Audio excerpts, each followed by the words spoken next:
Bienvenidas y bienvenidos a otra trama. ¿Cómo les va? ¿Cómo están ustedes? Qué bueno es ver teatro en televisión, porque si bien el teatro es un hecho presencial, lo que acabamos de ver, Griegos, es un trabajo muy minucioso, muy preciso sobre algo que es construir el teatro en este medio. Pero claro, hoy el tema es pensar la democracia. Y si yo sigo el hilo del teatro, tengo en esta semana algunas escenas maravillosas y escenas horribles de verdadera degradación. El domingo era el cumpleaños de la querida Estela de Carlotto. Y uno pensaba, qué mejor que festejar el cumpleaños de Estela si la democracia sigue avanzando, sigue progresando. Y es lo que ocurrió. Es lo que ocurrió porque ganó Sergio Massa, que tiene un proyecto de país, que tiene un excelente proyecto de país. Lo digo claramente, para que sepan también ustedes, aunque claro, ya lo he dicho otras veces, lo que uno piensa. Pero en el último programa, antes de la veda, yo dije que había opciones democráticas y opciones que no eran democráticas. En las opciones no democráticas incluí principalmente al líder de la ultraderecha, a Javier Milei, y también a Patricia Bullrich. ¿Por qué digo esto? Porque tuvimos la alegría de ver una elección como la del domingo y pensamos que era una escena para celebrar, y lo celebramos, y lo celebramos. Lo celebramos por muchos motivos, por las madres y las abuelas de Plaza de Mayo. Lo celebramos por 40 años de democracia ininterrumpidos. Lo celebramos por la alegría de votar. Y sobre todo, lo celebramos porque nos acordamos siempre de aquella vez que vimos a los represores, a los asesinos, a los genocidas sentados, siendo juzgados. Y ahí comenzó nuestra democracia. Pero unos días después, muy pocos días después, precisamente el miércoles, nos encontramos con una escena pavorosa, una escena de indignidad, una escena humillante. Quien había perdido, quien salió tercera, quien quedó fuera del balotaje, de pronto, se acercó y también se abrazó al hombre que propone que vos te pagues tus estudios, que propone que si no tenés plata para pagarte tus estudios, te podés cortar un brazo y venderlo. Al hombre que propone que a un hijo también podés venderlo o no reconocerlo directamente y que se las arregle, por ejemplo. Al hombre que propone dolarizar sabiendo que no hay dólares posibles y que es una idea descabellada y que es pérdida de soberanía. Entonces, esa escena de unirse después que uno le dijo al otro, por ejemplo, Milei a Bullrich, que ponía bombas en los jardines de infantes. Y de pronto, el que era un león, y aquí pensamos bien claramente en teatro, para hacerlo más creíble, digo, ¿no?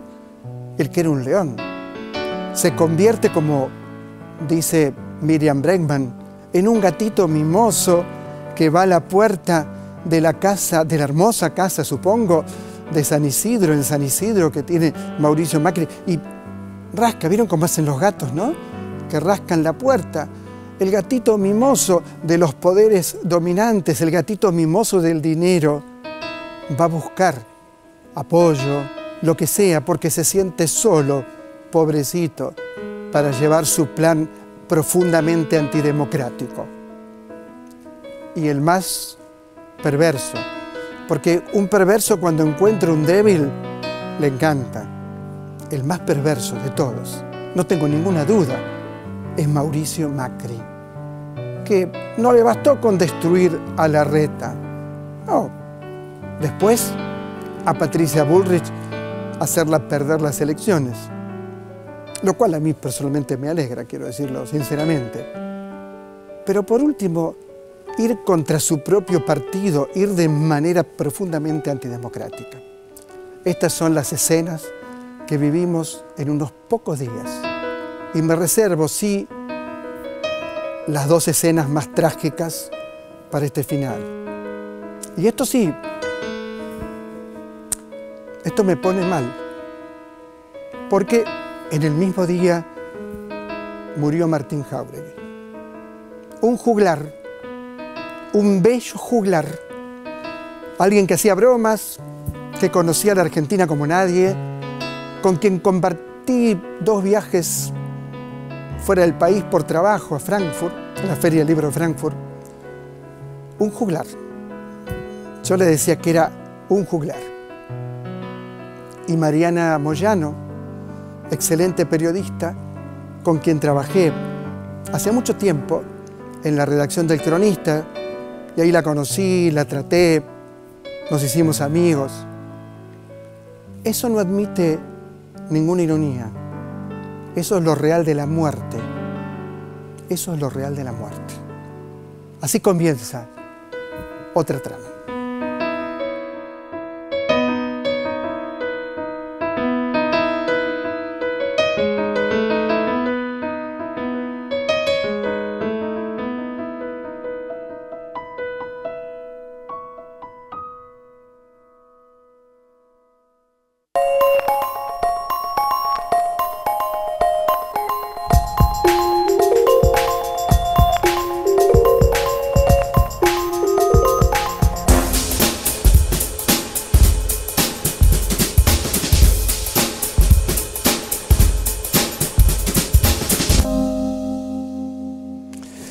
Bien, Osvaldo Santoro es vicepresidente de Radio y Televisión Argentina, pero también y sobre todo eso es un hombre de teatro, es un hombre de tablas. ¿Cómo le va, maestro? ¿Cómo le va a usted, maestro? No, por favor. Bien, me va muy bien, me va muy bien. Qué bueno hacer teatro en este momento y hacer teatro en televisión, ¿no? Acabamos de ver Griegos. Sí, dentro del ciclo que se ha propuesto Rubén Schumacher, que creo que lo ha ideado de manera notable y ha conseguido algo que para nosotros es fundamental, la armonía entre el director del audiovisual y el director de teatro. Eso es el producto que sale en la televisión y por suerte hasta ahora ha sido fantástico. Está Griegos, que acabas de ver. Griegos es una particular obra de teatro de Córdoba, por eso también tenemos que tener en cuenta que nuestro canal es federal. Esta obra es muy loco lo que sucede con Griegos, porque hace 15 años que se está dando y siempre vuelve con mucho éxito y siempre es muy bien vista por la gente. Es fantástico lo que sucede. Bueno, agregamos Griegos, ya habíamos hecho Absenta, ya habíamos hecho... Que me gustó mucho, Absenta es un texto maravilloso. Sí. Y después hicieron otra que también muy lograda. La primera fue, bueno, hicimos algo de las Marul. La primera fue la Pilarcita. La Pilarcita fue la primera. Las Marul, excelente. También. Excelente. ¿Cómo estás desde el domingo? ¿Estás más contento? Mira, ayer... ¿Escuchaste lo que dije, supongo? Absolutamente. Aliviado. Lo que no quiere decir seguro, quiere decir aliviado. Quiero decir que todavía creo que hay en la sociedad gente que no ha entendido que hay 2 países distintos posibles de hacer. Hay un país que viene desarrollándose a partir de los problemas que ha tenido, la pandemia, las guerras y demás, que nadie lo toma en cuenta. Y sobre todo un préstamo fugado de una cantidad de dinero infernal. Todo eso fue en contra de estos años que transcurrieron en la democracia, de nuestro partido, por supuesto. Y ahora viene la continuidad buena de todo eso, estoy seguro. Del otro lado hay farsantes, gente que se disfraza. Yo creo que, en mi opinión personal, nos han robado el territorio de los actores, ¿sabes? Yo ayer cuando veía esa escena de Bullrich y demás, Era una obra de teatro, bueno, era maravilloso. Es lo que acabo de decir, es una escena patética, mal interpretada. Mal interpretada porque no tienen aquello que Stanislavski llamaba fe y sentido de la verdad. Exactamente. No pueden construir verosimilitud. Exactamente. Es muy difícil construir verosimilitud cuando se parte de algo imposible, que yo te denigre, te diga las peores cosas y al otro día nos abrazamos. ¿Cómo construís verosimilitud? Imposible. ¿Qué le dirías a un director de teatro? No, dame tiempo para construir verosimilitud. Claro, que haya el transcurso de un para que te pueda perdonar, para que pueda modificar el comportamiento, por lógica, pero lo tengo que hacer con toda la verdad posible. Y la verdad no aparece, es tan claro como el agua, que la verdad no aparece. O sea, yo lo que vi ayer fue indignante, ¿sabes? A mí me indignó, lo que ocurrió fue indignante. Es un cachetazo para toda la clase política, para la democracia, es una burla, una verdadera burla, es eso. Le quita credibilidad a la democracia. Yo tengo 4 años de concejal, vos lo sabés, y en los 4 años he transitado todo ese tiempo de conocer a aquel que a las 11 de la noche me llamaba por teléfono y decía, hay que hacer un proyecto para los chicos de allá, y aquellos que decían, bueno, ¿qué hora es? Bueno, yo me tengo que ir, ya cumplí con mi parte de concejal, pero esto no lo vi nunca. No, yo tampoco. Esto no lo vi nunca. Yo no lo vi nunca en 40 años de democracia.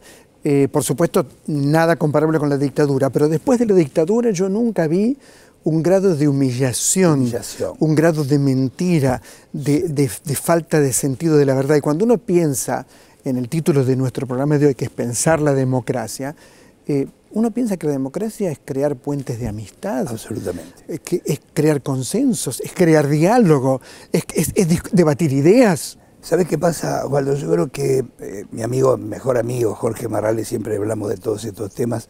Él considera que hay como unas obras literarias que vos conocés mucho, lo que puede ser El Matadero, Esteban Echeverría, puede ser Martín Fierro, que nos señalan que hay un tema central que aparece en la política, aparece en nuestra sociedad, que es la traición. La traición, abiertamente. Claro.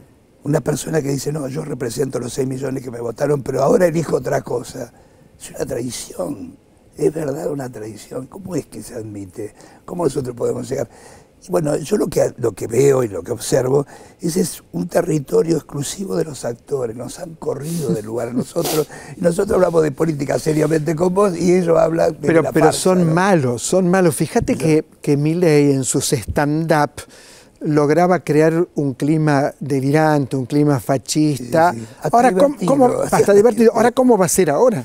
Ahora que se volvió democrático de un día para el otro. De un día para el otro, ¿cómo va a cambiar? Bueno, por eso digo que traiciona también a la gente que le gustó como era. Exactamente, y además metió a toda la casta dentro. El que habla de la casta metió a la casta de la ultraderecha argentina, sin ningún tipo de preocupación, sin ningún tipo de explicación. ¿Sabes que hay algo que me lo dijiste muy bien vos, ¿no?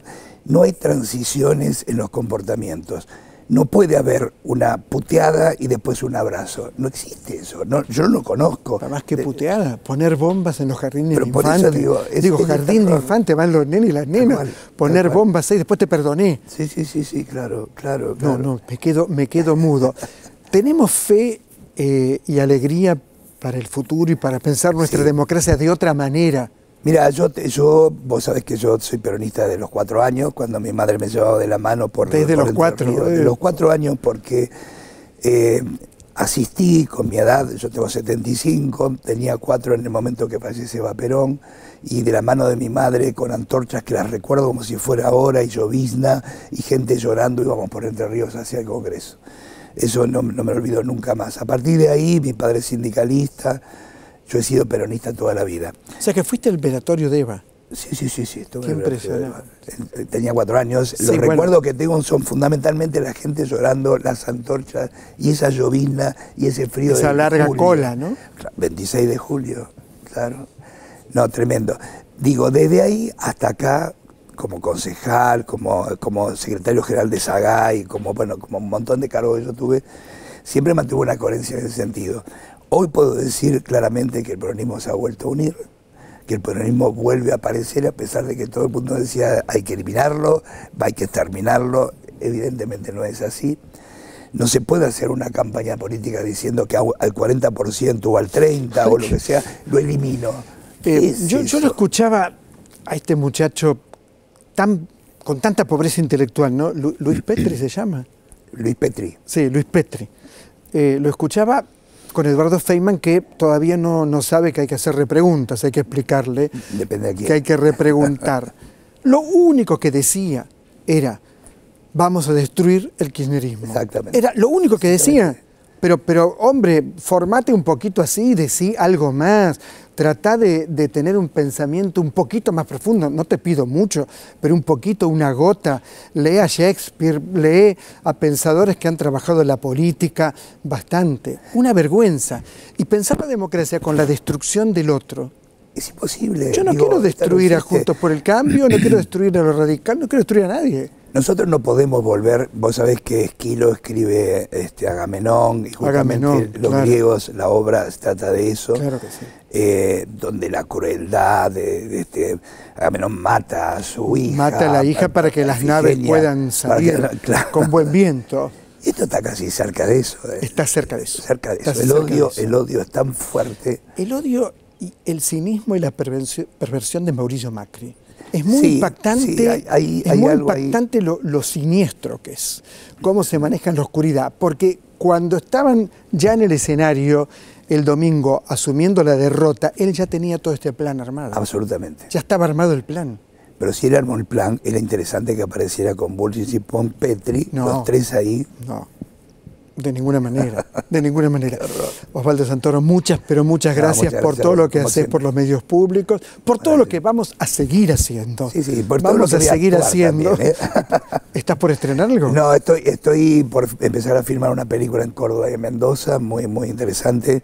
Hay varias películas mías en las plataformas, pero esta particularmente me interesa mucho. La vamos a ver, por supuesto. Gracias, Osvaldo. No, al contrario. Está Daniel Feierstein, un trabajo extraordinario, La construcción del enano fascista. Está Guillermo Levi con un libro de edición urgente. La verdad que es fantástico, para pensar la Argentina que asoma. Un libro fantástico, realmente te lo digo, con distintos pensadores, casi todos provenientes del campo de la sociología. Todo esto es ¿para qué?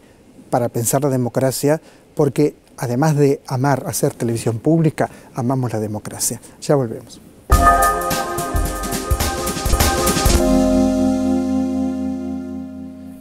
Qué excelente idea titular un libro Ensayos urgentes. Y ya en el prólogo, Guillermo Levi habla de ensayos en caliente.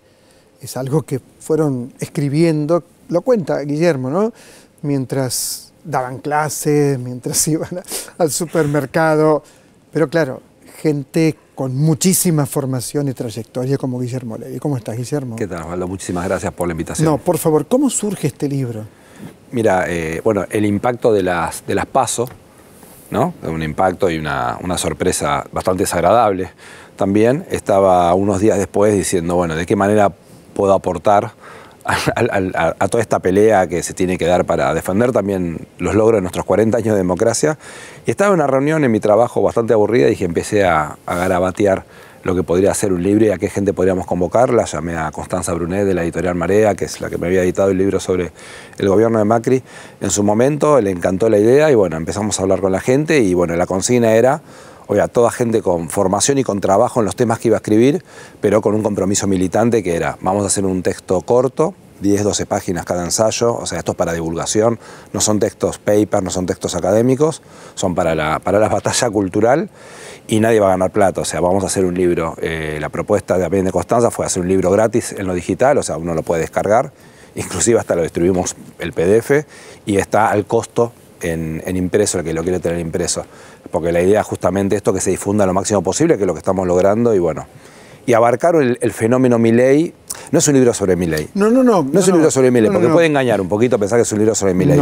Siempre estuvo claro. Pero está presente la amenaza de la ultraderecha. Exactamente. Está pensado en pensar la Argentina que se nos aparece con la elección del 13 de agosto, porque la sorpresa es decir, bueno, ¿de qué Argentina estamos hablando o de qué Argentina estamos pensando? ¿No? Es la sorpresa de esa elección, es un poquito eso para los que venimos de las ciencias sociales, como diciendo, bueno, quememos los libros o pensemos un montón de cosas o hay una Argentina que no estábamos viendo o que lo estamos viendo parcialmente, quizás. Yo creo que es más eso. Y tu artículo va al menemismo.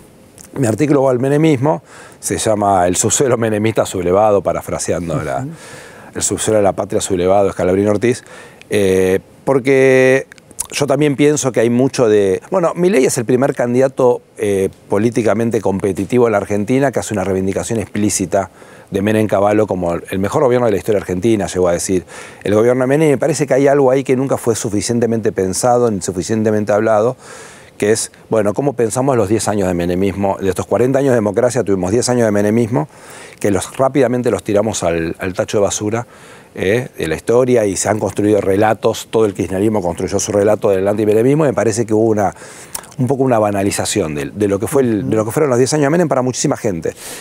Perdón, de cualquier manera, decime si estás de acuerdo, Menem tuvo siempre una carrera política. Absolutamente. Milei no. Milei no es Menem. Milei no es Menem. Milei reivindica a Cavallo. Milei reivindica a Cavallo. Pero digo, Menem estuvo preso en la dictadura y la verdad que hizo política toda su vida.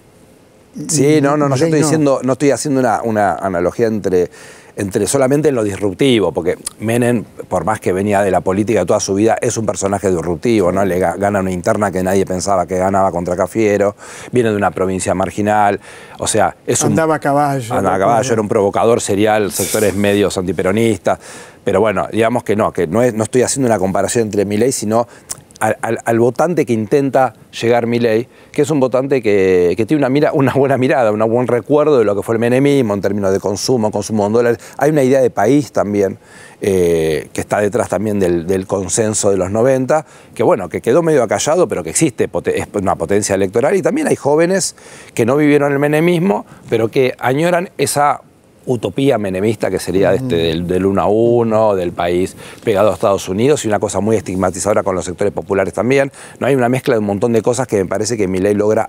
El voto de Milei logra articular la persona, bueno, eso lo dice mucho el artículo de Andrés Ruggieri, ¿no? Todo un sector de la sociedad argentina al que el Estado no le habla o no tiene una política clara hace muchísimo tiempo.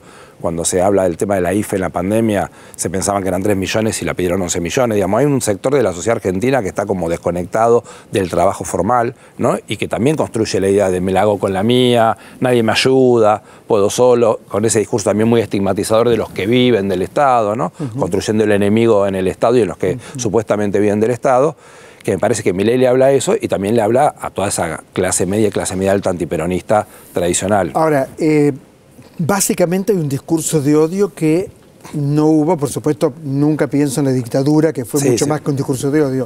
Digo, en democracia, un discurso de odio tan profundo nunca hubo. Es una novedad. Bueno, ahí está también muy bien el artículo de Daniel Feyerstein. Claro. Pero sí, me parece que hay una novedad también. Hay varias novedades en esta etapa que estamos viviendo, por eso los sustos también, ¿no? Sobre los consensos básicos de estos 40 años de democracia. Hay un discurso de odio, pero que es un discurso que también conecta y genera identidad con muchos sectores de la sociedad argentina que procesan la política desde el odio, ¿no? Del odio a la política, del odio al Estado, del odio a los planeros, del odio a los inmigrantes, ¿no? Del odio al feminismo. Del odio al feminismo. Del odio al feminismo. Del odio al que tiene una elección sexual diferente. Absolutamente. Es puro odio. Y la democracia, corregime, la democracia necesita exactamente lo contrario.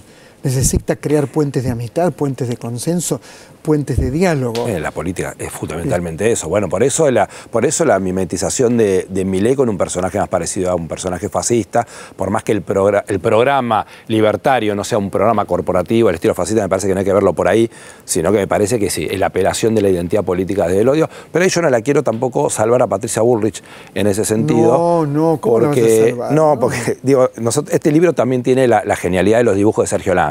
Sí. Que también lo quiero decir, la tapa es el Milei con los cuernos del trampista que toma el Capitolio. Sí. Digo, porque eso también tiene alguna presencia. Yo ahora estoy viendo, por ejemplo, en redes de que los militantes de Milei hablan de fraude, el fraude que se viene, digo, porque fue el discurso que usó Trump en Estados Unidos, el que usó Bolsonaro en Brasil. También. Digo que podemos vivir un escenario parecido, aunque para mí igual son dos realidades diferentes.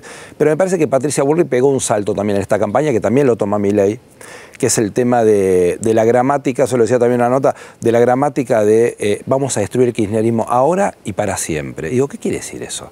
Porque la 40 años de democracia argentina tenés tradición alfonsinista, tenés tradición peronista, menemista, kirchnerista, pero somos todo parte de una tradición democrática, de lo que es los 40 años de democracia. Y fíjate el éxito de Axel Kicillof. Absolutamente, O sea, absolutamente. que es un hombre muy cercano a Cristina. El éxito de Axel Kicillof tiene que ver con su gestión. Con su gestión, con claramente, su trabajo, con su honestidad. Con su honestidad Sí, intelectual y personal, con todo lo que le ha dado a la provincia.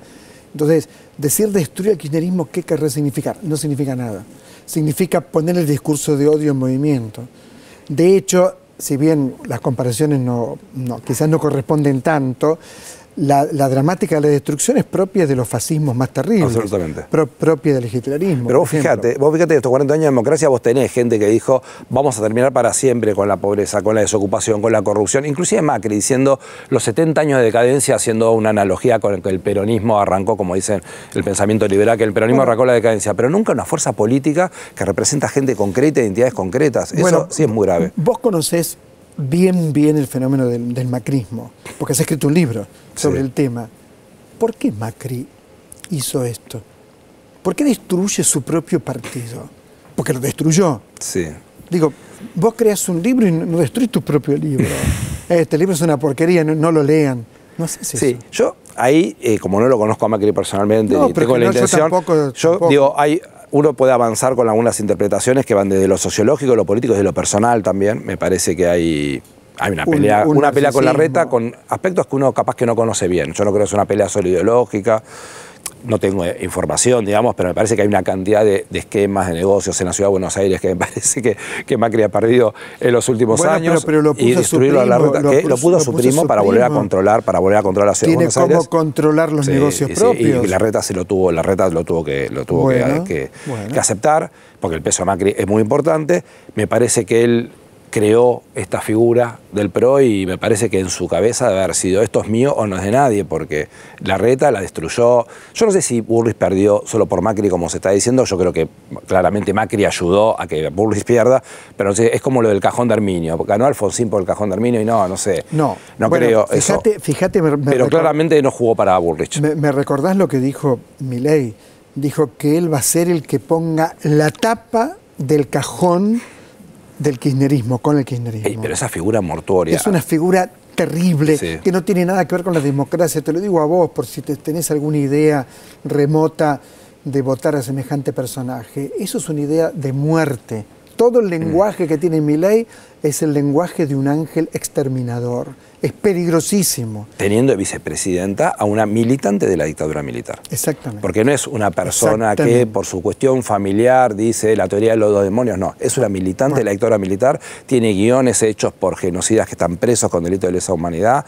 Es una persona que retuiteó un tuit que hablaba de 1985 como la película de los terroristas. Y yo decía, ¿cuál es la discusión en 1985? Los radicales indignados que dicen qué poco lugar que le dan a Alfonsín, o puede ser crítico a Alfonsín, pero nadie en los medios, nadie políticamente competitivo se anima a decir en la Argentina que es la película de los terroristas. Ella quiere llevar a discutir lo que ya se discutió, no hay ninguna teoría de los demonios, ya está resuelto.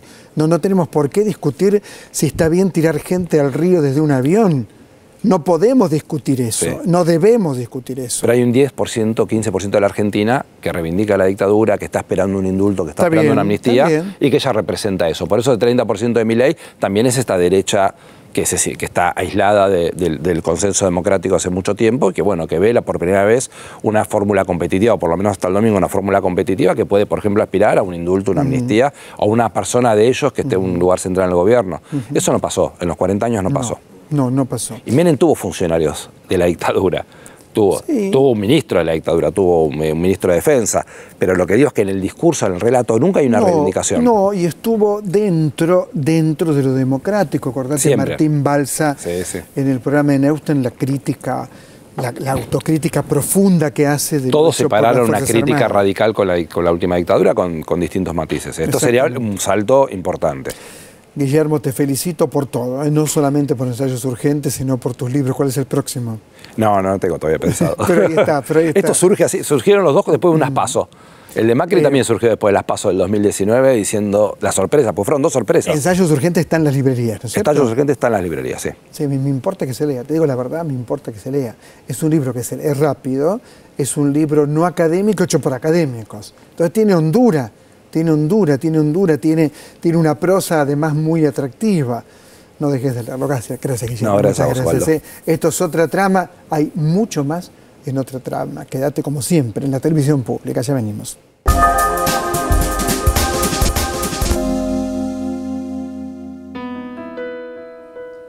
Qué bueno que me acompañe Luna Sujatovich, qué bueno. Ya en el año 1924, Walter Benjamin había escrito sobre la narración, sobre la crisis de la experiencia. Hay un artículo maravilloso de Walter Benjamin, un ensayo, que es Experiencia y Pobreza. Y contaba, por ejemplo, lo que ocurría cuando los soldados volvían de la Primera Guerra Mundial. No podían hablar, no había narración. Mucho más tarde, es decir, ahora, un filósofo contemporáneo que ha hecho también bastante divulgación, escribe un libro cuyo título es La crisis de la narración.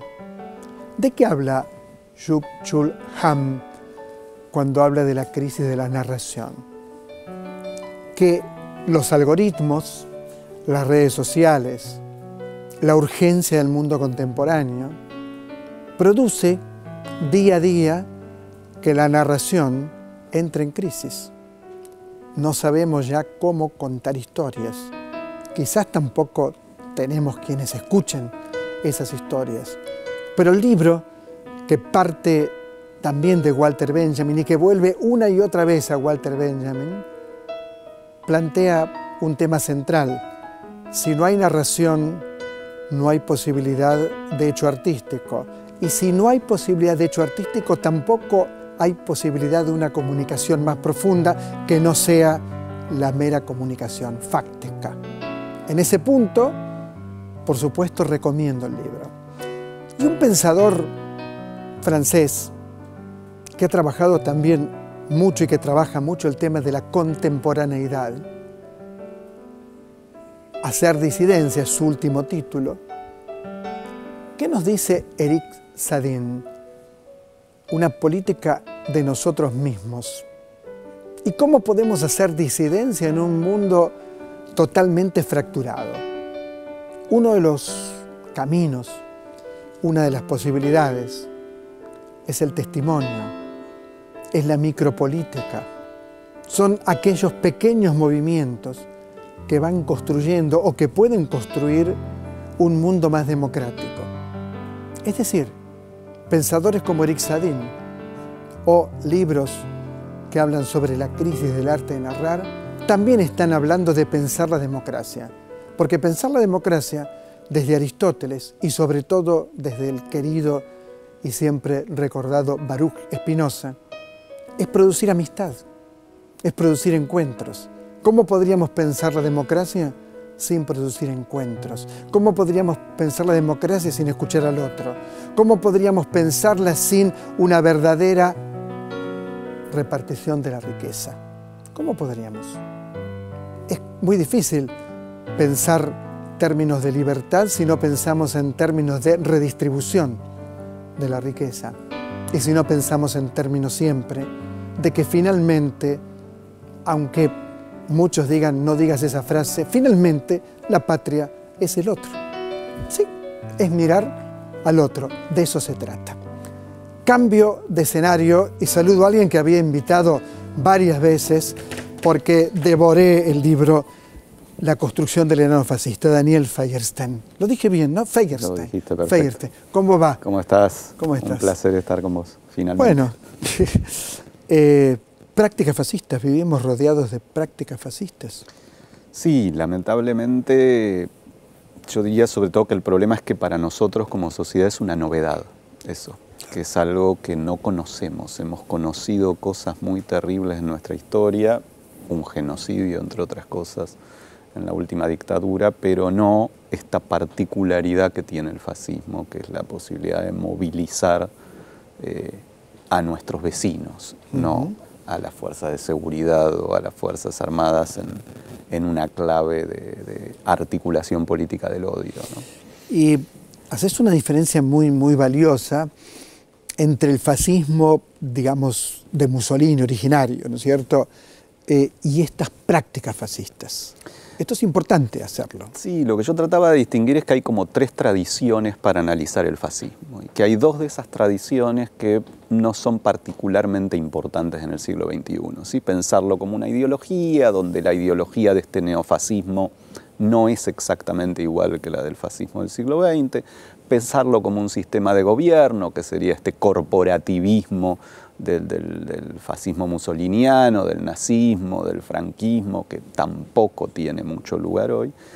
Pero lo que sí es más potente es ver el fascismo justamente como práctica social, esta instrumentación política del odio, la movilización reaccionaria, la capacidad de articular nuestras peores emociones en una clave política, que creo que es lo que sí reaparece un siglo después. Y yo diría que incluso habría que tomar un tema en cuenta, que es que el fascismo surge producto de las consecuencias, entre otras cosas, de una pandemia no elaborada, que fue la de la gripe española. Claro. Y cómo pareciera que el siglo XXI nos trae otra vez sobre la mesa una nueva pandemia no elaborada. No se habló de la gripe española hasta que apareció el COVID. No elaborada quiere decir que no somos capaces de entender ese sufrimiento, y eso potenció procesos que se venían dando, porque este libro en su primera edición es previo a la pandemia, es un libro del 2019, que identificaba una cantidad de procesos y creo que se aceleraron muchísimo con el sufrimiento social. La última pandemia, digamos, esto generó un resentimiento en la población, una sensación de encierro. ¿Qué pensás? Yo creo que aceleró procesos que se venían dando. Teníamos este proceso del crecimiento de nuevas formas fascistas en todo el mundo, y que había surgido de modo incipiente en la Argentina. Y fíjate cómo la realidad de esta última semana va ordenando los elementos, porque este libro surge al identificar en Patricia Bullrich el surgimiento de algo nuevo en la política argentina, la transformación de esa alianza Juntos por el Cambio, que había triunfado con la propuesta de una nueva derecha moderna, la asesoría de Durán Barba, los globos amarillos, y termina hacia 2017 pegando un giro con el rol que cobra Patricia Bullrich, con lo que comienza a ocurrir después de la desaparición de Santiago Maldonado, con exacto, el asesinato de Nahuel,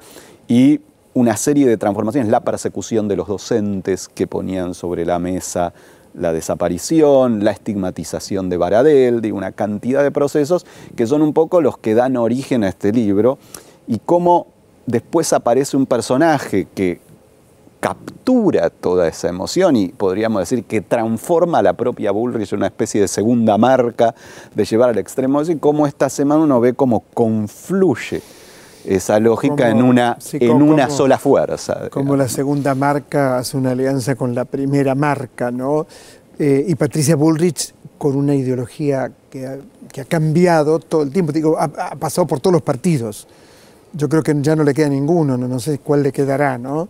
Bueno, que se haga líder de izquierda, que trate de... Es que estuvo en esta capacidad, por eso digo que puede ser Bullrich, puede ser Milei, podía ser Gómez Centurión, que es poder observar que había algo vacante en la sociedad argentina, que es el surgimiento de estas prácticas fascistas, y es tratar de usufructuarlo, y que creo que la pregunta que me hago en el libro, que es más dolorosa, es cómo permitimos que esto surgiera. Claro.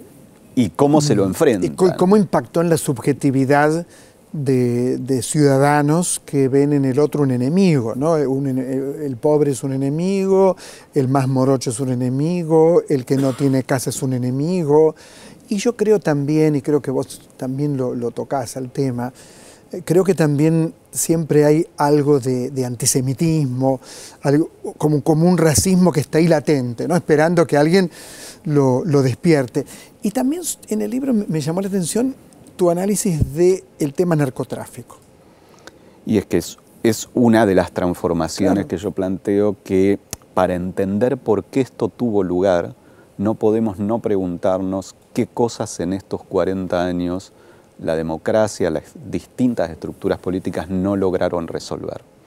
Creo que ese es el mayor desafío. Por eso decía, la cuestión de la distribución del ingreso, la cuestión justamente de las transformaciones sociales que genera la aparición del narcotráfico y su crecimiento, sobre todo en los efectos que generan los lazos sociales en barrios populares, la cuestión de la inseguridad, ¿sí? Y las transformaciones identitarias. Me parece que son un conjunto de problemas que al no poder resolver abrió el escenario para que estas prácticas fascistas pudieran crecer y que creo que más allá de cómo se resuelva electoralmente la situación, si no hay una decisión de empezar a abordar estos problemas, como que la amenaza va a seguir latente, ocurra lo que ocurra electoralmente. Tu libro es fascinante y tiene como título La construcción, ¿no? La construcción del enano fascista. Es algo que se hace con cierta dedicación, es algo que lleva tiempo, ¿no? Que un ser humano se convierta en un enano fascista. ¿Qué pensás vos? Exacto, porque la idea era, yo tomé la metáfora del enano fascista de Oriana Fallaci, porque la idea de ella, que después retoma Alfonsín. Empezás el libro hablando de Oriana Fallaci. Porque después lo retoma mucho Alfonsín en esos 80, era la idea de los argentinos llevamos un enano fascista adentro. Y la idea del libro es cuestionar esa afirmación y decir, no es que lo llevamos, es que se construye. Es que no es que tenemos una natural inclinación a dejarnos atravesar por el odio, es que eso es cultivado en nosotros y encuentra más terreno cuando tenemos más sufrimiento, cuando tenemos más problemas, y por eso el desafío de la democracia es poder encarar y resolver esos problemas. Fíjate el intento de magnicidio a Cristina Fernández de Kirchner. No ocasionó una respuesta grupal de la sociedad. O sea, la sociedad no reaccionó como cuando la Corte Suprema quería aminorar las penas de los represores. No ocurrió eso. Es como si un sector de la sociedad dijera, y bueno. Es como que se van corriendo los límites, creo yo, que es esto de a qué estamos dispuestos a aceptar que le ocurra al otro, y es transformar al adversario en enemigo. Y por eso digo que se van ordenando las cosas y puede ser interesante lo que ocurrió en los últimos días, porque al quedar claro que es la novedad en la política argentina, que es esta utilización del odio como herramienta política, y al reordenarse políticamente, bueno, la crisis que ha tenido Juntos por el Cambio, creo que existe la oportunidad de recomponer un sistema político que pueda plantear un límite al fascismo y luego la construcción del otro como un adversario político con distintos proyectos de país que pueden confrontar sin que eso implique que llamemos a eliminar, a exterminar o asesinar a quien no está de acuerdo con nosotros. Ahí está el tema del lenguaje, ¿no? El otro día lo escuchaba a López Murphy, decía combatir. Ella dice, Patricia Bullrich dice terminar, destruir. Alguna vez creo que dijeron exterminar y ya la palabra se ve que les pareció demasiado fuerte y la corrieron un poco, ¿no es cierto? Pero es un lenguaje de guerra. Sí, particularmente lo grave, que era lo que señalaba Guillermo Levi y ha escrito sobre eso, era que una cosa es esto, terminar, exterminar, eliminar una práctica social, una cosa que nos genera sufrimiento, una situación de hecho, y otra cosa cuando eso se dirige a un grupo de personas que viven entre nosotros. ¿Cuál es la propuesta? ¿Que una parte de nuestra sociedad no exista más? No exista ¿Cuál más, es la propuesta? Claro, y además, bueno, lo más antidemocrático incluso, que un partido no exista más. Ya lo hicieron con el peronismo durante 18 años. Digo, trataron de que no existiera. Y hay algo de las imágenes, ¿no? Cuando esta banda de locos, encabezada por Milei, anda con una motosierra. El otro día fue a votar a alguien con una motosierra, con un disfraz de motosierra, ¿no es cierto? La motosierra, como yo la imagino, porque la verdad que nunca manejé ninguna, es para cortar árboles. Y los corta de raíz y los tira. Hay una cosa asesina en la idea de motosierra. Sí, te diría una metáfora más, que la motosierra convoca también una forma de las peores lógicas de crueldad, fíjate, articulada con el desarrollo de muchas de las organizaciones de narcotráfico en distintos países latinoamericanos. Es una de las formas utilizadas de la venganza, la idea de desmembrar, la idea de la crueldad llevada a su máxima expresión, ¿no? Entonces me parece que esto es lo que va corriendo límites y que logra expresión ante un conjunto creciente de población que cada vez tiene mayor sufrimiento, y entonces tenemos dos desafíos, ¿no? O sea, por un lado, cómo lograr que ese sufrimiento no se corra hacia el odio y asuma ese nivel de crueldad, pero por otro lado que es imposible si no hay una decisión firme de ir acabando con ese sufrimiento, de ir disminuyendo cuanto menos esos niveles de sufrimiento. Me parece que ese es el gran desafío de la democracia a sus 40 años, aun si logramos en esta instancia atravesar la posibilidad de la pesadilla inmediata, ¿no? Tenemos que lograrla. Te felicito por todo, te felicito por este enorme libro que es La construcción del neofascista, que te pido que lo leas. Te pido que lo consigas, lo compres, lo pidas prestado. Tenés que leerlo. Es un gran libro de Daniel Feinstein. También en Ensayos Urgentes el artículo de él es excelente. Tiene que ver con el odio, tiene que ver con esto que estamos hablando, ¿no es cierto? Así que te pido por favor que los leas. Pensar la democracia hoy es nuestra obligación. Tenemos esa obligación, pero lo tenemos que hacer con optimismo, con diálogo y con un poco también de poder afrontar que hay una pesadilla enfrente y que tenemos que, como decía Daniel, atravesar esa pesadilla. Por último, el miércoles fui muy feliz, no por cosas horribles que pasaron ese día, como la pérdida de 2 compañeros, pero sí a la noche en el cumpleaños, nada menos que de Carlos Ulanowski, maestro de todos nosotros, un gran maestro, amigo entrañable, buena persona, y fue muy hermoso cantarle el feliz cumpleaños en un día donde estábamos muy tristes por otras cosas. Nos reencontramos, por supuesto, en 7 días aquí en la televisión pública para hacer, como siempre, otra trama. Gracias por elegirnos.